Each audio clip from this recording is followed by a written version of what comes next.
हे आहे BTV network आणि आपण पाहत आहात चॅनल B, प्रतिबिंब जनमनाचं.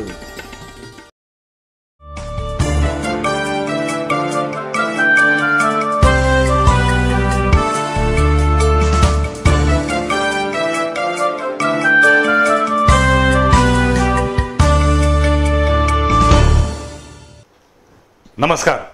संवाद प्रतिवाद या आमच्या विशेष कार्यक्रमामध्ये आपल्या सगळ्यांचं मनापासून स्वागत. मराठीमध्ये एक म्हण आहे, गाव करील ते राव काय करील. आणि कोल्हापूरकरांनी यावर्षीच्या गणेशोत्सवामध्ये जो काही एक पथदर्शी उपक्रम राबवला तो खऱ्या अर्थानं या म्हणीला सार्थ करणार आहे. यावर्षी गणेशोत्सवामध्ये अनेक गावांनी 100% मूर्तीदान आणि निर्माल्यदान केलं. कोल्हापुरामधल्या सुज्ञ नागरिकांनी सुद्धा पंचगंगा नदीचं किंवा तलावांचं प्रदूषण होऊ नये याच्यासाठी मूर्तीदान संकल्पनेला जोरदार प्रतिसाद दिला. ही एक अतिशय चांगली सुरुवात आहे. इतक्या वर्षांच्या प्रयत्नाला आता यश येऊ लागलेलं आहे आणि चांगल्याच्या पाठीमागं कोल्हापूरकर नेहमी उभे राहतात हे पुन्हा एकदा सिद्ध झालेलं आहे. आज या अनुषंगानं मला पुढच्या टप्प्याकडे जायचंय, तो म्हणजे निवडणुकीच्या पार्श्वभूमीवरती नागरिक म्हणून आपली काय जबाबदारी आहे की नाही याच्याबद्दल मला बोलायचंय. कोल्हापूर कॉलिंग ही कोल्हापुरामध्ये एक स्वयंसेवी संस्था किंवा एक व्यासपीठ तयार झाले. ते गेले काही दिवस अशा पद्धतीची मतदार जागृती अभियानाची मोहीम राबवत आहेत. मतदार जागृती अभियान का करावं लागते, कशासाठी करावं लागते याच्याबद्दल आणि एकूणच नागरिक म्हणून आपली काय कर्तव्य आहेत, आपली काय जबाबदारी आहे याच्याबद्दल आज आपण बोलणार आहोत. अनेकांना कदाचित यातले काही विषय आवडणार नाहीत कारण ते स्वतःला कुठेतरी आत बोचतील टोचतील, पण मला असं वाटतं अंतर्मुख होऊन विचार केल्याशिवाय त्यामध्ये बदल होणार नाही. कारण आपल्याला सगळ्यांना आपले हक्क माहीत असतात, अधिकार माहीत असतात, पण आपली कर्तव्य काय आहेत, जबाबदारी काय आहे याचा आपण प्रामाणिकपणे कधी शोधच घेत नाही. आज आपण तो शोध घेऊन बघूया आणि त्यासाठी आज आमच्या स्टुडिओमध्ये आलेले आहेत कोल्हापूर कॉलिंगचे सदस्य आणि कोल्हापूर महानगरपालिकेमध्ये ज्यांनी काम केलेलं आहे असे DS भोसले साहेब.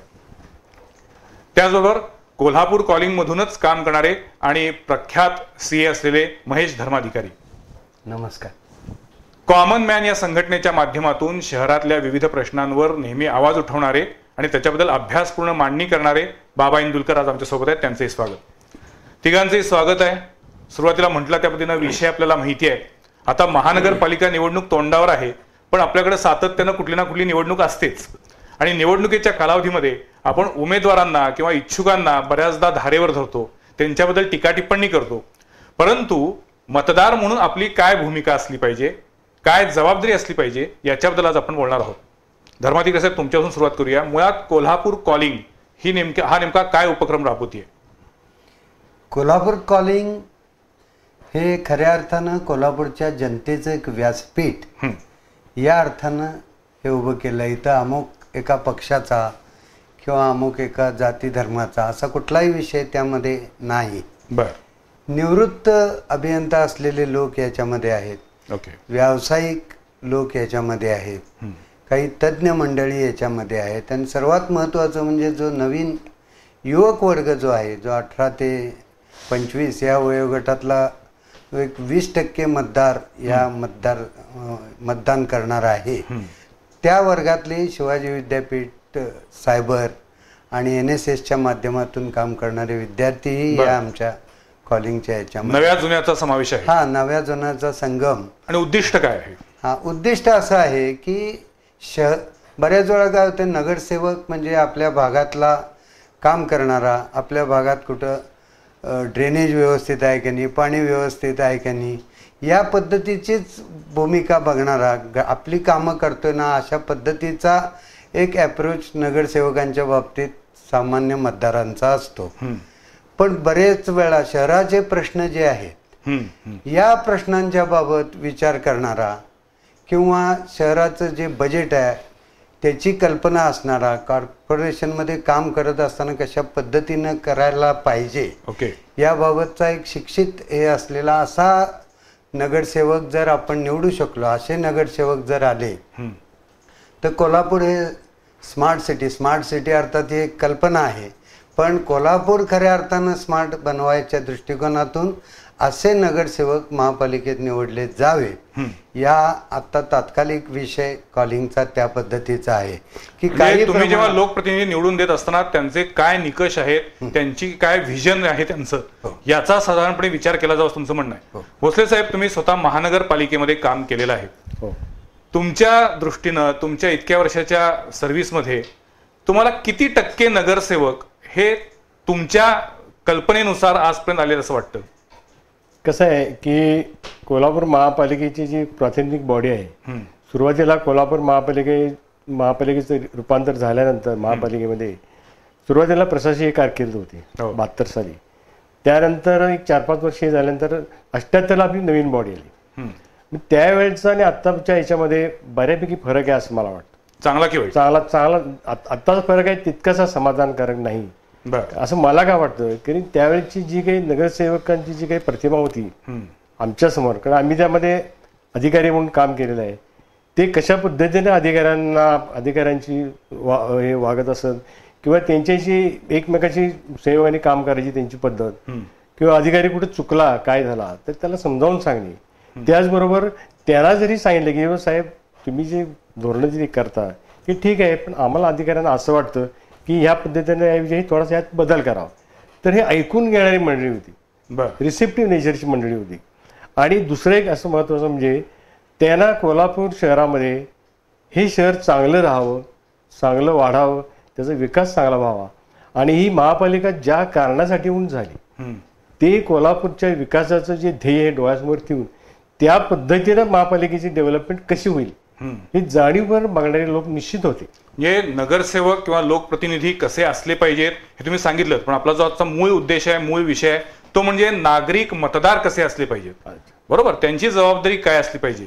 बाबा इंदुरकर, मी तुम्हाला विचारतो, सुरुवातीला मी म्हटलं त्या पद्धतीनं की अनेकांना आपले हक्क माहीत असतात, अधिकार माहीत असतात, पण जबाबदारी आणि कर्तव्य माहीत नसतात. रस्त्यावर थुंकू नये, नियम आहे, कायदा आहे, पण आपण बघतो की किती हा सर्रासपणे कायदा पायदळी तोडवला जातो. स्मोकिंग असेल तसाच प्रकार आहे, सार्वजनिक स्वच्छता असेल तसाच प्रकार आहे. म्हणजे सार्वजनिक स्वच्छता महानगरपालिकेनं, प्रशासनानं, नगरसेवकांनी राखली पाहिजे, पण अस्वच्छता करतो कोण? तर तुम्ही आम्हीच करत असतो.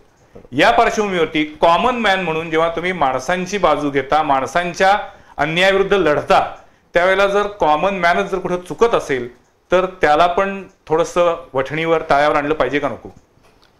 मुळात आजचा चर्चासत्र एका अतिशय चांगल्या, नाजूक आणि स्फोटक विषयावरचा आहे. म्हणजे कर्तव्य प्रथम का माझे हक्क प्रथम, भावनेला महत्व द्यायचं का बुद्धीला महत्व द्यायचं, बरोबर, ह्या विषयावर कोणी अशा ह्या निवडणुकीच्या तोंडाला कोणी बोलायला सहसा धाडस करणार नाही. परंतु वस्तुस्थिती गेले 30-35 वर्ष ह्या महानगरपालिकेची झालेली दुर्दशा, याला त्या डेमोक्रेसीची व्याख्या कारणीभूत आहे. By the people, from the people, of the people वगैरे. म्हणजे आम्ही जे निवडून देतो ना, आणि जी परिस्थिती निर्माण झालेली आहे, ह्याला राज्यकर्ते किंवा सभागृहामध्ये माणसं बसणारी अजिबात ह्याला कारणीभूत नाही. ह्याला ही कोल्हापूरची जनताच कारणीभूत आहे. अगदी खरं आहे. मी जनतेची क्षमा मागून मी असं म्हणेन की अरे मित्रांनो, या वर्षी तरी जागा होणं गरजेचं आहे, नाही तर एरे माझ्या मागला हीच परिस्थिती गेल्या 20 वर्षामध्ये परिस्थितीची दिवसेंदिवस खालवत चाललेली आहे. आम्हाला फक्त आमचे हक्कच माहीत आहेत. मगाशी आपण म्हटल्याप्रमाणे आम्ही कुठेही थुकतो. गणेशोत्सव, 1893 साली लोकमान्याने गणेशोत्सव कशासाठी आणला, तर तो रस्त्यावर खड्डे मारण्यासाठी नक्कीच आणला नव्हता. खरं, हायकोर्टाचे निर्णय झाले. खड्डे मारण्यासाठी नव्हता, ध्वनी प्रदूषण करण्यासाठी नव्हता, जलप्रदूषण करण्यासाठी नव्हता, डॉल्बी असेल, गुंडगिरी असेल, छेडछाड असेल, आणि समाज प्रबोधन जबरदस्तीने वर्गणी वसूल करण्यासाठी नक्की नव्हतं. बरोबर, निश्चित. त्यामुळं आता भावना बाजूला ठेवून जनतेनं बुद्धी वापरणं, 100% बुद्धी वापरणं आता गरजेचं आहे. तर पण बाबा, ह्याच्यामध्ये आधी कोंबडं की आधी अंडी अशातला प्रकार व्हायला असं वाटत नाही का? म्हणजे होतं काय की सर्वच उमेदवार आजकाल म्हणतात कुठलीही निवडणूक असू दे ती प्रचंड खर्चिक झालेली आहे. म्हणजे निवडणुकीला उभारायचं म्हणजे त्याच्याकडे पैसे पाहिजेत. हे पहिलं आता आजकाल क्रायटेरिया झालेला आहे. पैसे का पाहिजेत? तर मतदारांच्या अपेक्षा वाढलेल्या आहेत. म्हणजे निवडणुकीच्या काळामध्ये पैशाचा वापर कसा होतो, किती होतो हे आता नव्यानं सांगायची गरज नाहीये. अगदी स्वतःच्या अपार्टमेंट रंगवून घेण्यापर्यंत होतो. साडी मागतात, घरामध्ये पाण्याचं कनेक्शन फुकट मागतात, थकलेले घरपाळे आली भागून मागतात. ह्याच्यामुळेच की नाही हा भ्रष्टाचार वाढला. ह्याच्यामुळे कधी निवडणुकीचा खर्च वाढला आणि मग निवडून गेलेला माणूस येणाऱ्या पुढच्या 5 वर्षामध्ये मुदला आणि व्याजाकडे पैसे कसे गोळा माझी परत येतील यासाठी सभागृहामध्ये बसून कामकाज चालू असतं. तुम्ही या संदर्भात कधी काम सुरू केलेत ना? होय, आम्ही असं ठरवलेलं आहे की आता जे 81 प्रभाग जे आहेत या प्रभागातल्या सर्वसाधारण प्रत्येक प्रभागातल्या 50 फॅमिलीजना आम्ही प्रत्यक्ष या संदर्भात एक भेटणार आहोत. त्यांना प्रत्येक प्रभागातल्या 50 फॅमिलीजना आणि त्यांनाही विनंती करणार की तुम्ही तुमच्या संबंधित इतर यांना हे करा, सिलेक्ट लोक घेऊन, कारण प्रत्येकापर्यंत पोहोचणं हा प्रॅक्टिकली शक्य नाही. त्याशिवाय आम्ही एक युनिव्हर्सिटी आणि पण मला असं वाटतं की तुम्ही जे म्हणता तशी ही एक लोकचळवळ तयार करता येईल की मी माझं मत विकणार नाही, पैसे घेऊन मी मतदान करणार नाही. बरोबर. ही जरी बेसिक भावना सगळीकडे आपण पसरवायला सुरुवात केली तर ज्या पद्धतीनं यावेळेला गणेशोत्सवामध्ये मूर्तिदान संकल्पना यश आलं तर कदाचित आणखीन काही कालावधीनंतर कोल्हापुरामध्ये पैसे घेऊन मतदान करणार नाही हा एक पायंडा पडेल आणि एक पथदर्शी नव्हे जगभरामध्ये एक चांगला उपक्रम कोल्हापुरातनं सुरू होईल. हो, आणि मला असं खरं म्हणायचं आहे की पूर्वी आम्ही लहान होतो तेव्हा जी गोष्ट आहे की कारखाने साहेब निवडणुकीला उभा राहायचे, कुठलेही पैसे असायचे नाहीत, काय नाहीत, सर्वसामान्य जनता विरोधी याच्यात असून सुद्धा 3, 4, 5 वेळा ते सलगपणे निवडून आलेत. कुठली इस्टेट केलेली त्यांनी ऐकिवात नाही, पण लोकांचा विश्वास त्यांच्यावर होता. आणि कोल्हापूरची जनता ही स्वाभिमानी जनता, यांना काय कोणाचे पैसे आणि अमुक हा भाग फारसा असतो असं नाही. आणि परवाच एक व्हॉट्सअपच्या मेसेजमध्ये बघितलं होतं की ह्या जेवणावळीने यानं सर्वसाधारण 5 वर्षाचा हिशोब काढला तर रोज 4 आणे त्या माणसाला मिळणार आहेत. आणि 4 आण्यामध्ये विकलं जावं इतकी तर कोल्हापूरची जनता काय हे नाही, ती स्वाभिमानी आहे. मनात नाही म्हटलं की ती करणार नाही. एखादी गोष्ट मनावर घेतली, आत्ता जसं म्हटलं की गणेशोत्सवात जसं केलं तसं चांगले आपण लोक निवडून द्यायचे जर या जनतेनं मनावर घेतलं तर निश्चित करून दाखवणारी ही जनता आहे. तिघांनी माझा प्रश्न आहे, चांगले लोक म्हणजे कोण, काय निकष असले पाहिजेत? चांगले लोक म्हणजे मुळात म्हणजे आम्हाला तुमच्या दृष्टीने तुमची चांगल्याची व्याख्या सांगा, कारण हे डिफर होऊ शकतं. हा, डिफर होऊ शकतं. एक म्हणजे चारित्र्य त्या माणसाचं चांगलं पाहिजे. वेड्या वाकड्या धंद्यामध्ये असणारा माणूस शक्यतो असू नये त्या याच्यामध्ये, शक्यतोच म्हणायला पाहिजे सध्या. कारण म्हणजे आता लोक मिळणं जरा थोडंसं अवघड झालं असं वाटतं. चांगले उमेदवार म्हणजे ही रिलेटिव्ह टर्म आहे. दुसरा म्हणून डिफर होऊ शकेल नाही. दुसरा भाग असा की तो शिक्षित पाहिजे, सुशिक्षित पाहिजे आणि सुसंस्कृत पाहिजे. बऱ्याच वेळा सुशिक्षित असतात पण सुसंस्कृत नसतात, असाही भाग त्याच्यामध्ये. तिसरा भाग म्हणजे कॉर्पोरेशनची काम करण्याची पद्धत, कॉर्पोरेशनचं बजेट, आपण नेमकं काय करू शकतो आणि प्रश्न कुठले आहेत हे माहीत असले पाहिजेत. नगरसेवकाच्या पुढं शहराचे प्रश्न आणि व्यक्तिगत भागातले प्रश्न. खरं आहे, अगदी अतिशय महत्वाचा मुद्दा आहे. त्या पदाचं नाव आहे नगरसेवक, पण दुर्दैवानं तो प्रभाग सेवक एवढाच पुरता मर्यादित होतो. आणि नगराचे शहराचे काय प्रश्न आहेत त्याच्याबद्दल काय केलं पाहिजे, दूरगामी विचार करून काय सोल्युशन्स काढली पाहिजेत याचा फारसा विचारच होत नाही. तुम्ही म्हटलं तसं अनेकांना महानगरपालिकेचं बजेट कसं तयार केलं जातं, कुठल्या हेडवरती किती पैसे अलॉट झालेले आहेत हे माहीत असत नाही. सेंट्रलच्या योजना काय आहेत, राज्य सरकारच्या योजना काय आहेत, त्याच्यामध्ये महानगरपालिकेचा किती टक्के वाटा असतो याचा कसलाही अभ्यास केला जात नाही. महानगरपालिका कुणाशी कोणते करार करते हे कधी वाचले जात नाही. ही फार लांबची गोष्ट आहे की विद्यमान नगरसेवकांचा आदर ठेवून मी असं म्हणेन की महापालिका ज्या कायद्याने चालू जाते त्या कायद्याचं नाव यांना माहीत नसेल आणि त्या पुस्तकामध्ये कायद्यामध्ये किती कलमं आहेत याची तर त्यांना दुरान्वयचा कधी संबंध आजपर्यंत आलेला नाही, अशी परिस्थिती आहे. नाही, हा नगरसेवकांच्या बद्दलचा असेल किंवा कुठल्याही लोकप्रतिनिधीबद्दलचा असेल हा प्रॉब्लेम असतोच. पण मगाशी तुम्हाला म्हटलं असं की यामध्ये लोकांनी मतदान करताना आता कोणते निकष किमान पाळले पाहिजेत, तुम्ही आता सांगितलं, तुमचं काय मत आहे? पहिल्या प्रथम हा नगरसेवक आपल्या भागातून उभा राहतो, याने आता सांगितलं तोच मुद्दा मी पुढे नेतोय. परंतु तो एक म्हणजे चारित्र्यवान तर पाहिजेच. सर्व आपल्या भागातल्या लोकांची अडीअडचणी काय आहेत या भागातल्या बरोबरच कोल्हापूर शहराविषयी काही अडीअडचणी आणि समस्या आणि प्रश्न हे आम्ही आमच्या बातम्यात इतक्यांदा मांडतो. ठीक आहे, पण आता काय झालंय, लोकांची अपेक्षा अशी आहे की नगरसेवकांनी, लोकप्रतिनिधींनी आता आपल्या घरातून पाणीच भरलं पाहिजे असं काही लोकांना वाटत नाही, नसेल. अशी अपेक्षा आता मग अशी बाबा म्हटले की निवडणुकीच्या तोंडावरती आमची अपार्टमेंट रंगवून द्या किंवा आमचं पाणी बिल माफ करा, घर फळा कमी करून द्या. म्हणजे ही दुसरी बाजू त्याची आहे. जे आता निवडणुकीच्या रिंगणात आहेत ते अक्षरशः वैतागलीत. म्हणजे नगरसेवक झाल्यानंतर नगरसेवक होण्यासाठी धडपडतात, पण नगरसेवक झाल्यानंतर बऱ्याच जणांना पश्चाताप पण होतोय. अशी आता परिस्थिती आहे. बरोबर. आणि एका मुद्द्याकडे मला यायचं आहे की आता बाबांनी उल्लेख केला होता की निवडणुकीच्या कालावधीमध्ये जो काही पैसा ओतला जातो तो मग काढण्यासाठी पुन्हा प्रयत्न केला जातो. बरोबर आहे. तुम्हाला असं वाटतं बाबा की आता एकूणच ज्या पद्धतीनं सगळी प्रसार माध्यमं सजग झालेली आहेत, लोक जागरूक झालेली आहेत, अशा परिस्थितीमध्ये अजूनही काही ढपला आंबा पाडणारे लोक असतील, पण इथून पुढच्या कालावधीमध्ये त्याच्यावरती जरा जास्तीच कंट्रोल येईल असं वाटत नाही तुम्हाला?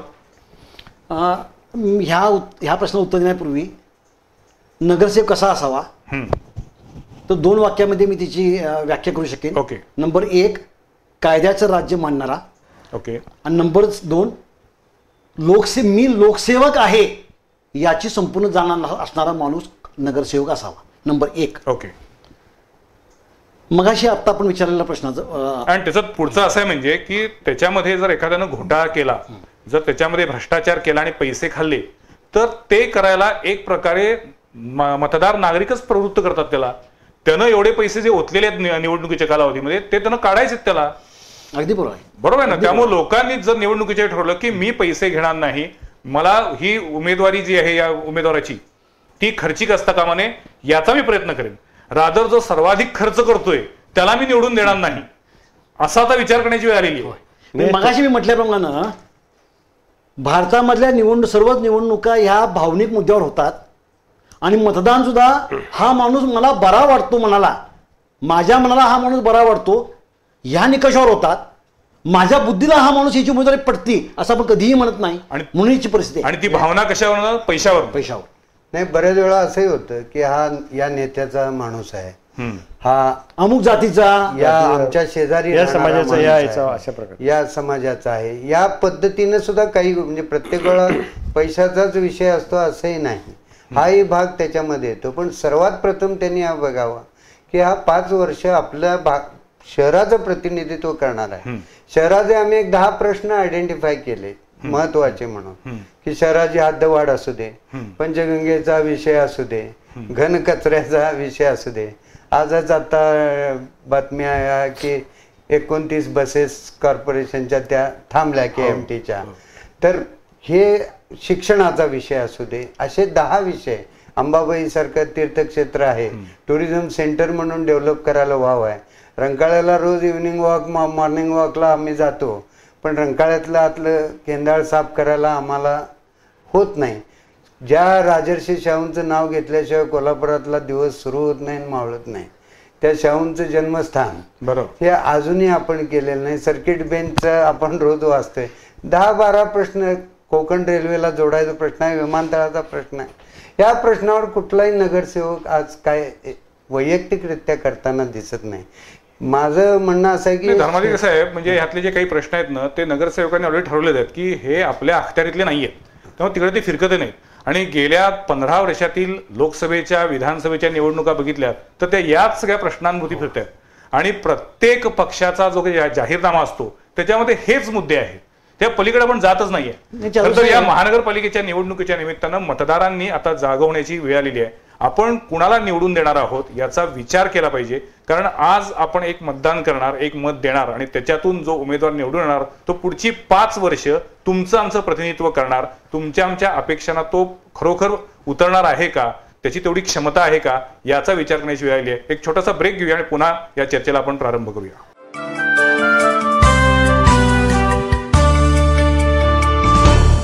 निसर्गाच्या कुशीत, हिरव्यागार तुलईत, ऐतिहासिक पन्हाळ्यानजीक साकारतंय 58 फार्म हाऊसचं परिपूर्ण नगर पूजा ग्रीनलँड. 1, 2 आणि 3 BHKचे 700 ते 1,500 चौरस फुटांचे स्वतंत्र आणि ट्विन फार्म हाऊसेस. ताणतणाव, धावपळ, दगदग, प्रदूषण, गोंगाट यापासून दूर, निसर्गरम्य वातावरणात आधुनिक सोयीसुविधांयुक्त पूजा ग्रीनलँड मधील तुमचं फार्म हाऊस म्हणजे मनशांतीचं, रिफ्रेश होण्याचं डेस्टिनेशन. पहिल्या फेजच्या पूर्ततेनंतर दुसरी फेज गतीनं पूर्णत्वाकडं.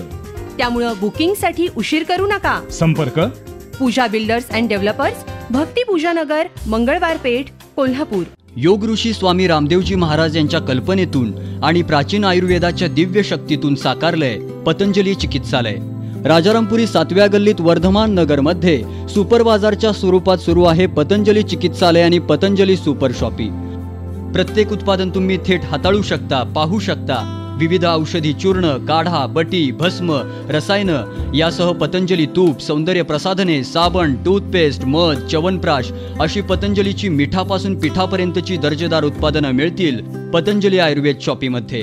खुद्द रामदेवजी महाराजांनी सन्मानित केलेल्या कोल्हापुरातील राजारामपुरी 7वी गल्ली इथल्या पतंजली चिकित्सालय आयुर्वेद शॉपीला तुम्हीही भेट द्या आणि निरामय जगण्याचा आनंद घ्या. आपुलकीच्या आणि आदरातिथ्याच्या झाडाला लज्जतदार बहर. हॉटेल केटरी म्हणजे समाधानाचा आणि स्वादाचा अनुभव सुखकर. हॉटेल केटरी आता सज्ज झालंय नवनवीन टेस्टी इनोव्हेटिव्ह डिशेसनी. अस्सल कोल्हापुरी ते चायनीज, महाराष्ट्रीयन ते मोगलाई, पंजाबी डिशेससह थाई, इटालियन फूड, इंडियन आणि continental cuisine with best atmosphere, prompt service आणि ऑथेंटिक टेस्ट, आलिशान रूम्सचं, प्रसन्न लाऊंजचं आणि डिलिशियस फूडचं. हॉटेल केटरी म्हणजे lunch, dinner, party, get together, conference यासाठीचं परफेक्ट डेस्टिनेशन. विनम्र सेवा आणि वाजवी दर. दर्शनी ग्रुपचे हॉटेल केटरी, शिवाजी पार्क, कोल्हापूर. निसर्गाच्या कुशीत हिरव्यागार तुलईत ऐतिहासिक पन्हाळ्यानजीक साकारतय 58 फार्म हाऊसचं परिपूर्ण नगर. पूजा ग्रीनलँड. 1, 2 आणि 3 BHKचे 700 ते 1,500 चौरस फुटांचे स्वतंत्र आणि ट्विन फार्म हाऊसेस. ताणतणाव, धावपळ, दगदग, प्रदूषण, गोंगाट यापासून दूर. निसर्गरम्य वातावरणात आधुनिक सोयीसुविधांयुक्त. पूजा ग्रीनलँड मधील तुमचं फार्म हाऊस म्हणजे मनशांतीचं, रिफ्रेश होण्याचं डेस्टिनेशन. पहिल्या फेजच्या पूर्ततेनंतर दुसरी फेज गतीनं पूर्णत्वाकडं. त्यामुळं बुकिंगसाठी उशीर करू नका. संपर्क पूजा बिल्डर्स अँड डेव्हलपर्स, भक्ती पूजा नगर, मंगळवार पेठ, कोल्हापूर.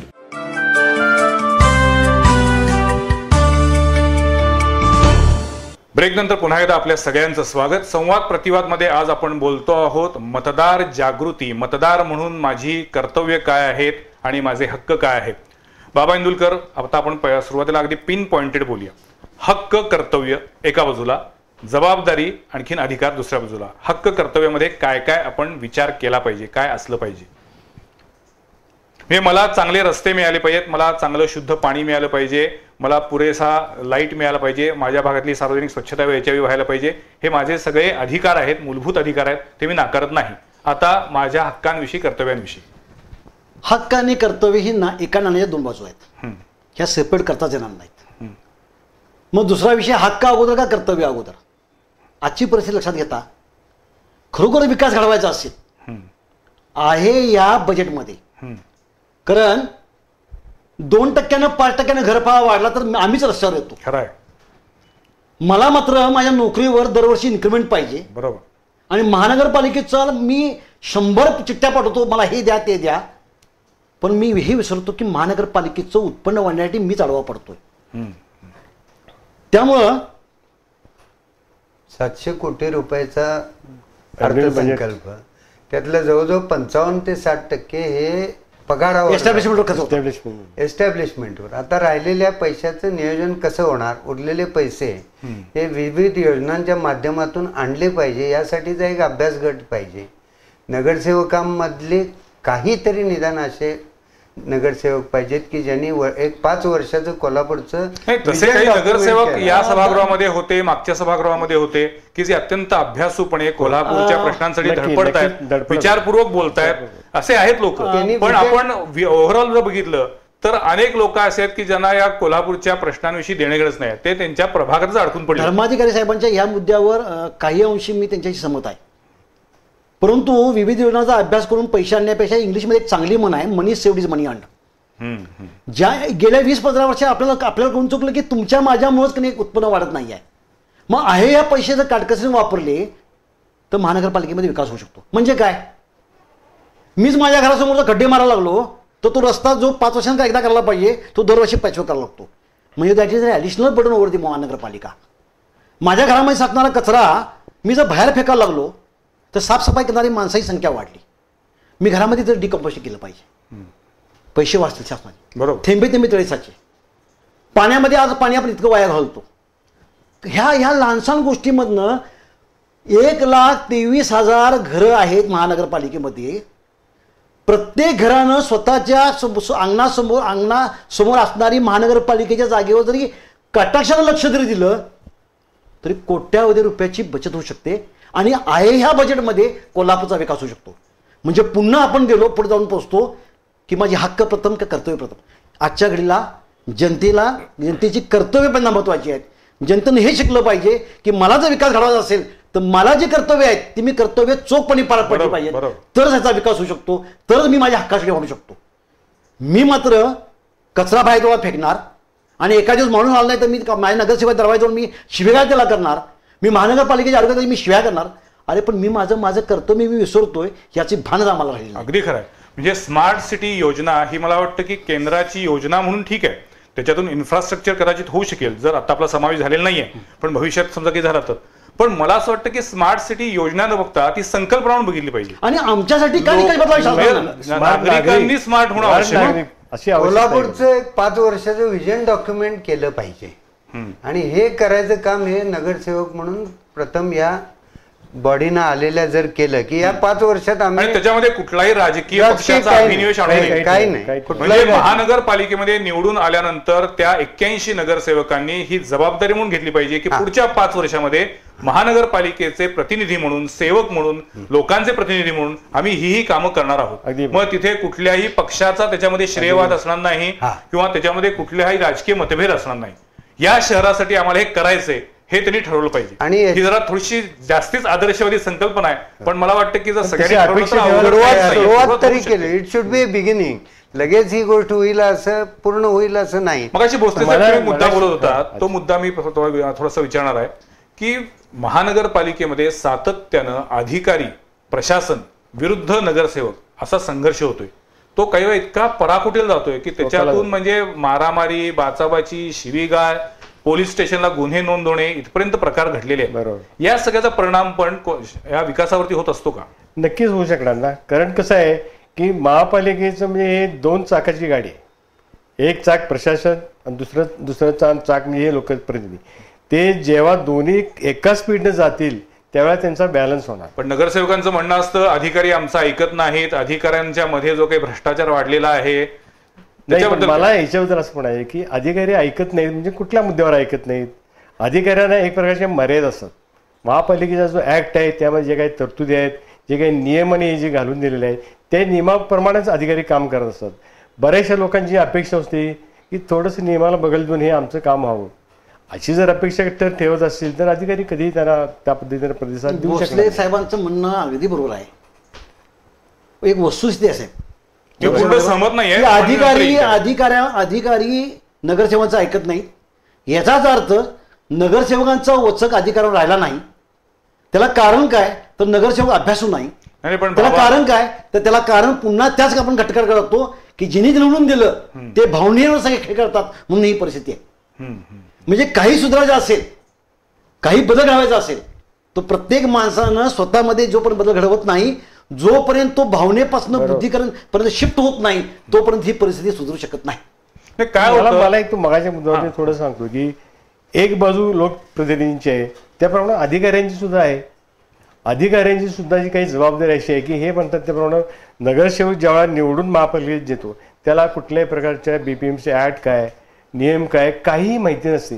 परंतु अधिकाऱ्यांनी असं जर केलं किंवा त्यांना समजावून सांगितलं किंवा ऍक्टमध्ये अशा अशा तरतुदी आहेत, हे नियम असे असे आहेत, या नियमाविरुद्ध काम करावं अशी तुमची अपेक्षा आहे का, असं जर त्यांना व्यवस्थित जर समजावून सांगितलं तर माझा असा अनुभव आहे की असे लोक ऐकतात, बरेचसे लोक ऐकतात. तुम्ही या अशा महानगरपालिकेमध्ये सिटी इंजिनियर म्हणून काम केलं आहे. टाउन प्लॅनिंगच्या कारभाराबद्दल मी नव्यानं बोलायला नको. अधिकारी राज काय आहे, कशा पद्धतीनं काम चालतं हे तुम्हाला पूर्ण माहिती आहे. हे नेकेड ट्रूथ आहे. आणि असे अधिकारी महानगरपालिकेमध्ये कितीतरी आहेत. केंबळे प्रकरण लोक विसरलेले नाहीत अजूनही. म्हणजे चर्चा मला भरकटवत न्यायची नाहीये, पण मला असं वाटतंय की अधिकाऱ्यांनी सुद्धा आपण या शहराचे घटक आहोत. अगदी बरोबर. आपण या शहरातल्या नागरिकांनी जो काही कर भरलेला आहे त्याच्यातून आपला पगार होतोय. याची जाणीव ठेवायला पाहिजे. नक्की. 2 वर्षापूर्वी गणेशोत्सवाच्या विसर्जन मिरवणुकीच्या वेळेला महानगरपालिकेतील एका वरिष्ठ अधिकाऱ्यांना रात्री 1 वाजता मी हाच प्रश्न विचारला होता. मी आज थेटपणे जाहीरपणे सांगतो की तुम्हाला का नाही वाटत की हे शहर आमचं आहे, या शहरासाठी आपण काही करावं म्हणून? तुमच्याकडे तेवढे पॉवर्स आहेत, अधिकार आहेत, रस्त्यांची अवस्था काय तुम्हाला दिसतीये, का नाही तुम्ही काम करू शकत? मला वाटतं तुम्ही जसं म्हटलं तसं नगरसेवक आणि अधिकारी हे सुद्धा एकाच नाण्याच्या 2 बाजू आहेत आणि त्या दोन्ही बाजूंनी मुळात हे शहर आपलं आहे हे समजून काम केलं पाहिजे. मूळ मुद्द्याकडे येऊया आपण. आपल्या शहराबद्दल आत्मीयता असणं या सगळ्यात महत्वाचं आहे आणि ती अधिकारी हे कायमचे आहेत. त्यांनी हे सगळे असेट्स, हे सगळे रस्ते, ह्या सगळ्या बागा या आमच्या आहेत आणि त्यांची मेंटेन करायची जबाबदारी माझी आहे. मग त्यासाठी मला जे काही लागेल ते त्यांनी त्यांच्या प्रतिनिधींच्या समोर मांडलं पाहिजे. ह्या गोष्टी तुम्ही मला उपलब्ध करून दिल्या तर मी चांगले रस्ते मेंटेन करू शकेन, मी चांगले बिल्डिंग मेंटेन करू शकेन, त्यानंतर बागा व्यवस्थित करू शकेन. आज मला तुम्ही सांगा, कोल्हापूर महापालिकेमध्ये रूपांतर झाल्यानंतर बरेचसे मार्केट झाले, स्कूल बिल्डिंग झाल्या, बागा चांगल्या चांगल्या बागा झाल्या. एकेकाळी कोल्हापूर महापालिकेच्या बागामध्ये या शहरामध्ये जी गार्डन कॉम्पिटिशन होती त्या कॉम्पिटिशनमध्ये महापालिकेच्या मोठी, मध्यम आणि लहान तिन्ही बागा पहिल्या असायच्या आणि त्याच्या ट्रॉफीज मिळाल्यानंतर आमचे गार्डन सुपरिटेंडेंट ह्या ट्रॉफीज जनरल बॉडीमध्ये अभिमानाने हे आम्ही मिळवलं असं सांगायला येत असे. आता त्याच बागांचं खासगीकरण करावं की काय चाललेलं आहे. एनिवे मी एक अकाउंटेबिलिटी नाही, अकाउंटेबिलिटी ना लोकप्रतिनिधींची आहे ना प्रशासनाची आहे आणि त्यामुळे भरकटच चाललेलं आहे. मला असं वाटतं की मतदान करताना अकाउंटेबिलिटीचा एक मुद्दा मतदारांनी विचारात घेतला पाहिजे. मला आणखी एका मुद्द्याकडे यायचंय. सातत्यानं कुठलीही निवडणूक असू दे, आपण नेहमी सगळं जे काही बोलतो ते फिजिकल इन्फ्रास्ट्रक्चर बद्दल, म्हणजे तुम्हाला घंटागाडी कचऱ्यासाठी येईल, तुम्हाला रस्ते देऊ, तुम्हाला पथदिवे देऊ, सगळे फिजिकल इन्फ्रास्ट्रक्चर आहे ते केलंच पाहिजे. ते मूलभूत कर्तव्य महानगरपालिकेचं तशा सोयी सुविधा पुरवणं. त्याच्या पलीकडे जाऊन या समाजाची एक बौद्धिक भूक असती, एक सांस्कृतिक भूक असती, ती गरज असती, असा विचार करणारे नगरसेवक, लोकप्रतिनिधी दिसतायत का, आढळत आहेत का? नाही, चालूचा विषय असा आहे की ती मागणीच नाही ना, जनताच ती विसरली ना. नाही असं नाही, सुशिक्षित जसा पाहिजे तसा सुसंस्कृती पाहिजे. जी आपली कोल्हापूरची संस्कृती आहे ती जपणारा नगरसेवक आपला पाहिजे. कोल्हापूरची संस्कृती असं म्हणणं मला फारसं योग्य वाटत नाही. एकूणच आपली जी संस्कृती आहे ती, आणि त्याच्यामध्ये म्हटलं संस्कृती म्हणजे काय, पुन्हा हे खूप ढोबळमानानं झालं तर लोकांना चांगली वाचनालय उपलब्ध करून द्या, चांगली पुस्तकं वाचायला मिळतात असं बघा, लोकांना पर्यावरणाच्या दृष्टीनं चांगलं इन्फ्रास्ट्रक्चर उभं करून द्या, लोकांना छान वाटेल, जिथे जाऊन बसावं असं वाटेल अशी जागा, अशी स्थळ उरलेलीच नाहीत कुठेही. रंकाळ्यावरती गेल्यानंतर मन विषण्ण होतं ते हिरवगार पाणी बघून, नदी किनारी गेलं तिथं वेगळीच पद्धत. आणि सगळ्यात महत्वाचा मुद्दा की प्रत्येक लोकप्रतिनिधी हा जनतेला खुश करण्याच्या प्रयत्नात राहिला आहे.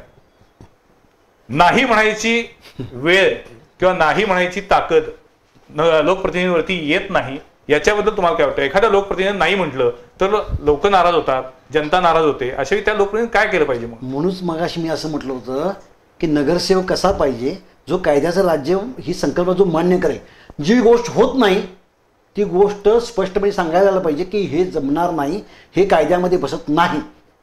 आता राज्य कसलं आहे तर बसवून द्या, हा जमवून द्या. 2 वाक्यात नाही, 2 वाक्यामध्ये प्रशासन चालतं.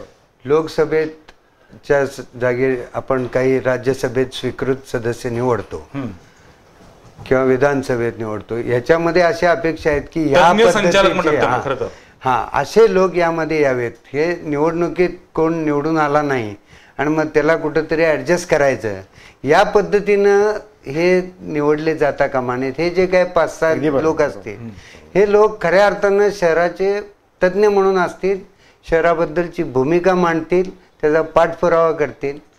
76 साली काळंबावाडीचा प्रकल्प आज 15 सालापर्यंत अजून चालू आहे, कंप्लीट पूर्णत्वात नाही.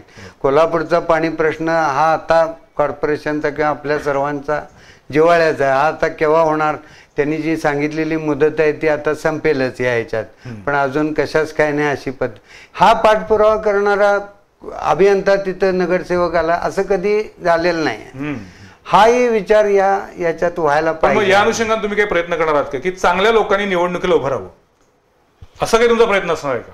आज जेव्हा तुम्ही मतदार जागृती अभियान म्हणताय त्यावेळेला चांगले शिकलेले इंजिनियर असतील, डॉक्टर असतील, तरुण मुलं असतील की ज्यांना या शहराबद्दल तळमळ आहे, अशा लोकांनी निवडणुकीला उभं राहावं म्हणून तुम्ही काय करणार का? तुम्ही का नाही उभारत? नाही, कसं आहे, निवडणुकीला उभारणं म्हणजे हा विषय हे बरोबर आहे तुमचं म्हणणं की प्रत्येकाला असं वाटतं की दुसऱ्याच्या घरामध्ये शिवाजी जन्मला एक्झॅक्टली, किंवा कचरा कोंडाळा पाहिजे पण तो माझ्या दारात नको, कोपऱ्यावर शेजारच्या दारात असावा. नाही, पण जो माणूस एक चांगला माणूस यात उभारणार आहे त्याला आम्ही जरी उभारलो नाही तरी आम्ही सपोर्ट त्याला द्यायचं काम निश्चित याप्रमाणे प्रत्येक जण निवडणुकीला उभारायलाच इच्छुक असतो. पर्सनली तुम्ही नाही, पण अशा पद्धतीनं तुमचा प्रयत्न असणार आहे का की चांगल्या लोकांनी निवडणुकीच्या रिंगणात यावं? आजकाल काय झालंय, निवडणूक म्हटल्यावरती जो खरोखर सुशिक्षित, सुसंस्कृत, अभ्यासू, बुद्धिमान माणूस आहे तो निवडणुकीकडे फिरकतच नाही. आजकाल मतदानाला पण जात नाही. आता वेळ संपत असताना महत्वाच्या मुद्द्याकडे यायचे. नागरिक म्हणून जेव्हा आपण बोलतोय तेव्हा मतदान सक्तीचं असावं का? तुम्हाला काय वाटतं? सगळ्यांना सक्तीचं असलं पाहिजे. तुम्हाला सक्तीचं असलं आणि वकील म्हणून ते शक्य नाही. पण असावं की नसावं? वकील म्हणून मी नागरिक म्हणून तुम्ही कॉमन मॅनचे प्रतिनिधी करताय तेव्हा तुम्ही कॉमन मॅनला हो, परंतु माझ्याकडनं उत्तराची अपेक्षा करत असताना कॉमन मॅन आम्ही स्थापन केल्यापासून आजपर्यंत आम्ही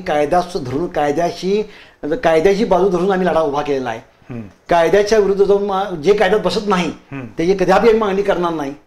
मागणी बरोबर रास्त आहे की मतदान हे म्हणजे कंपल्सरी झालं पाहिजे, परंतु कायद्यान्वये जी आपली राज्यघटना आहे त्यामध्ये आपण ते कंपल्सरी करू शकत नाही, हे दुर्दैव आहे. आम्ही असा एक विषय त्यात केलाय की सुशिक्षित असा जो एक समाज असतो जो काही वेळा या मतदानापासून अलिप्त राहतो आणि एक थोडा अशिक्षित वर्ग असा असतो की ज्याला हे प्रलोभनं दाखवली जातात. तर या दोन्हीवर थोडं कॉन्सन्ट्रेट करून सुशिक्षित लोक हे जास्तीत जास्त मतदानाला येतील हा प्रयत्न आम्ही कॉलिंगतर्फे याच्यामध्ये करणार आहोत. आणि अशिक्षितांनी प्रलोभनाचा हे न करता उमेदवार बघावा या दृष्टिकोनातून सुद्धा पथनाट्य किंवा इतर माध्यमातून सुद्धा आम्ही हा मुद्दा यामध्ये मांडला. या विषयामध्ये माझी एक तुम्हाला लहानशी विनंती राहील आणि सूचना राहील. हे बघा, हे आता हे एव्होल्युशन आहे, हे सिस्टीम बदलायची म्हणजे, आणि ही चळवळ आहे. ह्या निवडणुकीमध्ये ह्याला यश येणार नाही, परंतु अखंड 81 वॉर्डमध्ये पसारा मांडण्यापेक्षा एकच वॉर्ड सिलेक्ट करा, तुमच्या निकषामध्ये बसणारा एक माणूस तिथे उभा करा. एका वॉर्डामध्ये आपण 3-4 माणसांना आपल्याकडे अजून कालावधी आहे, आपण त्यांना पटवून देऊ शकतो आपली भूमिका. एक माणूस आदर्श नगरसेवक आपण निवडून आणूया आणि एक माणूस उरलेल्या 80 जणांबरोबर 100% लढा उभा करू शकतो. नाही तर बाबा, त्यात पुन्हा खूप वेगवेगळे कंगोरे आहे, कारण या निवडणुकीमध्ये पक्षीय लढत होणार आहे. मला आणखीन त्या दृष्टीने विचारायचं होतं की महानगरपालिकेचा कारभार जेव्हा म्हणतो ते खरोखर आता नगरसेवकांना किती म्हणजे त्यांना क्षमता किंवा त्यांना किती मोकळीक दिली जाते का? नेत्यांच्या आदेशानुसारच सगळं चालतं. तुम्ही बघितलं, आपण रोज बघतो. याचा कुठेतरी या निवडणुकीत पण विचार केला पाहिजे. म्हणजे पक्षीय भूमिका काय आहे याचा विचार केला पाहिजे. दुसरा, आता तुम्ही जे बोलात त्यानुसार की काल अनंत चतुर्दशी संपली, गणेशोत्सव संपला, आता खऱ्या अर्थानं निवडणुकीला रंग चढणार आहे. गेले काही दिवस मतदार यादीतील जो घोळ समोर येतोय तो बघता कोल्हापूर कॉलिंग असेल किंवा प्रत्येक मतदारानं किमान माझं नाव त्या मतदार यादीमध्ये आहे का, नसेल तर ते कसं येईल याचा ते प्रयत्न केला पाहिजे. तिथेही काय करतो, इच्छुक उमेदवारांनी माझं काम करावं ही अपेक्षा असते. मग नागरिक म्हणून मी माझी मूलभूत जबाबदारी सुद्धा पार पाडत नाहीये हे आपण विसरून जातोय. मला असं वाटतं की कोल्हापूर कॉलिंग असेल किंवा कॉमन मॅन असेल किंवा प्रसार माध्यम असतील किंवा नागरिक असतील, प्रत्येकाने समजून घेतलं पाहिजे की माझं नाव मतदार यादीमध्ये आहे का नाही हे तपासणी साहेब. त्या मुद्द्याकडे आलो. ही निवडणूक पुढच्या 20 वर्षासाठी येणाऱ्या कालासाठी कलाटी येणारी निवडणूक आहे, म्हणून या निवडणुकीमध्ये हक्क बाजूला ठेवा, कर्तव्य जाणून घ्या. बरोबर. आणि जोपर्यंत तुम्ही कर्तव्य पार पाडत नाही हक्क मिळणार नाही. आणि हक्क आणि जर तुम्ही कर्तव्य पार पाडली नाहीत तर आणि 20 वर्ष आपण जी पाठीमागची 20 वर्ष बघितली त्याचीच परत झेरॉस्कॉपी पुढची 20 वर्ष राहायची शक्यता आहे. माझं तर असं मत आहे की ही प्राथमिक जबाबदारी ओळखून नागरिकांनी ज्यावेळेला अशा प्रकारचे जे वागणे चालू होईल ना त्यावेळेला हा बदल हळूहळू निश्चित घडेल असं मला अगदी प्रमाणे. कसं आहे, मला असं वाटतं की एक सुचवा असं वाटतं तुम्हाला की अनेक पक्ष निवडणुकीच्या तोंडावर जाहीरनामा करतात, तसं तुम्ही नागरिकांचा वचननामा, नागरिकांकडनंचा जाहीरनामा असा पण काही तयार करतात बघा. म्हणजे नागरिक म्हणून आपण हे सगळ्यांनी केलं पाहिजे आणि त्याचा आपण प्रसार आणि प्रचार करूया की या गोष्टी मी त्याच्यामध्ये निवडणुकीच्या तोंडावर बघणारच. मी मतदान करत असताना माझे हे निकष असतीलच. मी ज्याला मत देणार आहे त्याच्याबद्दल मी हे प्रश्न लावून त्याची उत्तरं मिळवीन आणि मगच मतदान करीन. उमेदवारांना सुद्धा आम्ही एक प्रश्नावली देणार आहे बर कॉलिंगच्या वतीनं की या प्रश्नाबाबतची आपली भूमिका काय. ओके. आणि ती भूमिका त्यांनी कशा पद्धतीनं मांडतात यावरनंही आपल्याला किती लोक त्याला प्रतिसाद देतील आणि त्यांना त्याच्यासाठी कितपत स्वातंत्र्य दिलं जाईल. मी मगाशी म्हटलं असं पुन्हा पक्षाची म्हणून एक भूमिका असणार आहे. उदाहरणार्थ कोल्हापूरची हद्दवाढ हद्दवाढ या विषयावरती महानगरपालिकेच्या सभागृहामध्ये वारंवार ठराव केला जातो, पण ज्यांची महापालिकेत सत्ता आहे त्या पक्षाचे नेते मात्र हद्दवाढीला विरोध करतात. ही या कोल्हापूरची शोकांतिक आहे. मगाशी बाबा तुम्ही ऑफ द रेकॉर्ड मॅच बोलताना म्हटलात की हद्दवाढ करत असताना ग्रामीण भागातील जनतेला विश्वासात घेतलं पाहिजे, 100% घेतलं पाहिजे, पण आपण विश्वासात घेऊ शकत नाहीये, संवादच साधत नाहीये, याची कुणालाच खंत नाहीये. या विषयावरती बोलण्यासारखं खूप आहे, पण माझा वेळ संपत चाललाय. बोला. असा एक शेर आहे, सोच बदलो सितारे बदल जाएंगे, नजर बदलो नजारे बदल जाएंगे, कश्ती बदलने की जरूरत नहीं, रुख बदलो किनारे अपने आप बदल जाएंगे. मतदारांना हा संदेश आपण यातनं देऊन. वा. मला वाटतं जे काही आम्ही बोललेलो आहे त्याच्यातनं आपल्या सगळ्यांना एक गोष्ट नक्कीच कळाली असेल की मतदान करताना आमिषाला बळी पडू नये. किरकोळ कोणीतरी एक 500ची नोट देते, 1000ची नोट देते, कुठेतरी एक जेवण देते, कुठेतरी आणखीन काही कोणी काय ते आजकाल पेला देतात, पायातल्या त्या अशा काही वस्तू स्वरूपात देतात. असल्या गोष्टींना कृपा करून आपण बळी पडू नये आणि मतदान करत असताना आधी मतदान केलंच पाहिजे आणि मतदान करत असताना सतसत विवेक बुद्धी जागृत ठेवली पाहिजे. आज आमच्या स्टुडिओमध्ये हे तिन्ही मान्यवर आले आणि या विषयावरती बोलले, याबद्दल मी त्यांचे आभार मानतो. पुढच्या सोमवारी पाहायला विसरू नका आणखीन एका विषयावरील चर्चा संवाद प्रतिवादमध्ये.